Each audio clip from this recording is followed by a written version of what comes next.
Antibiotic आज की date में हमारी साइंस वर्ल्ड की क्या है, बहुत बड़ी डिस्कवरी मानी जाती है। एंटीबायोटिक एक्चुअल में होती क्या है बेटा, एंटीबायोटिक ऐसी मेडिसिन होती हैं जो बैक्टीरिया की ग्रोथ को कम करती हैं और बैक्टीरिया को किल करती हैं। लेकिन सबसे बड़ी दिक्कत आज के टाइम पे ये बनती जा रही है कि आज के टाइम पर जो बैक्टीरिया हैं वो उस एंटीबायोटिक के लिए क्या होते जा रहे हैं, रेजिस्टेंस होते जा रहे हैं। इसी चीज को हम नाम देते हैं एंटीबायोटिक रेजिस्टेंट।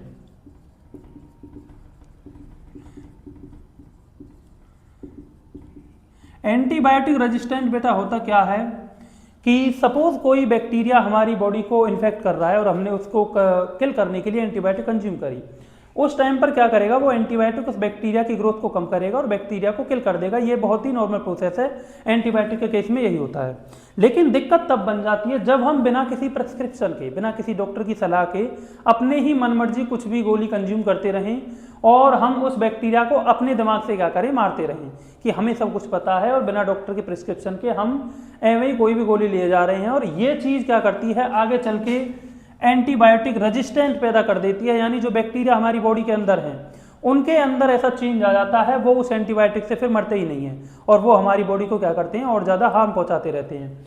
तो वो दिन बहुत ज़्यादा दूर नहीं है जब छोटी से छोटी बैक्टीरियल डिजीज भी हमारे लिए क्या हो जाएंगी, जानलेवा हो जाएंगी। जानलेवा क्यों हो जाएंगी, क्योंकि बेटा बैक्टीरिया एक नॉर्मल ऑर्गेनिज्म नहीं है। बैक्टीरिया बहुत ही फास्ट ग्रोइंग और फास्ट इवॉल्विंग ऑर्गेनिज्म है। एक्चुअल में होता क्या है, बैक्टीरिया बहुत ही यूनिसेलुलर ऑर्गेनिज्म है, बहुत जल्दी डीएनए के अंदर, आरएनए के अंदर म्यूटेशन देखने को मिलती है।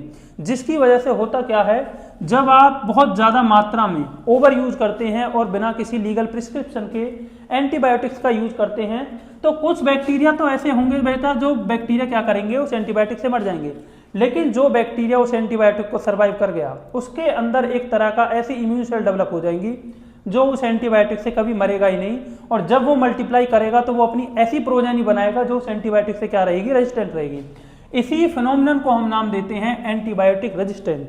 तो आज के टाइम में ये बहुत ही ज़्यादा ध्यान देने वाली बात है कि बिना किसी डॉक्टर की प्रिस्क्रिप्शन के, बिना किसी लीगल ऑथराइजेशन के हमें किसी भी गोली को ऐसे ही अपने नॉलेज के लिए कंज्यूम नहीं करना चाहिए। तो यही मेन कारण हो सकता है आने वाले टाइम में एंटीबायोटिक रेजिस्टेंट के लिए, क्योंकि बहुत ही छोटी से छोटी बैक्टीरियल डिजीज भी हमारे लिए क्या हो सकती हैं, जानलेवा बन सकती हैं। तो in the end I would like to say that जो भी एंटीबायोटिक आप यूज कर रहे हो, जो भी एंटीबायोटिक आप कंज्यूम कर रहे हो, वो केवल और केवल डॉक्टर की सलाह पे लें और एक प्रॉपर ऑथराइजेशन के साथ ही उसको कंज्यूम करें। आई होप आपको एंटीबायोटिक के बारे में पता लगा होगा, एंटीबायोटिक क्या होता है और एंटीबायोटिक रेजिस्टेंट क्या होता है, जो हमारे लिए कितना डेंजरस हो सकता है। तो ऐसे ही बायो से रिलेटेड कंसेप्ट्स के लिए, नॉलेज भरी वीडियोस के लिए मेरे पेज बायोवेंजर 20 को फॉलो करें। Thank you so much.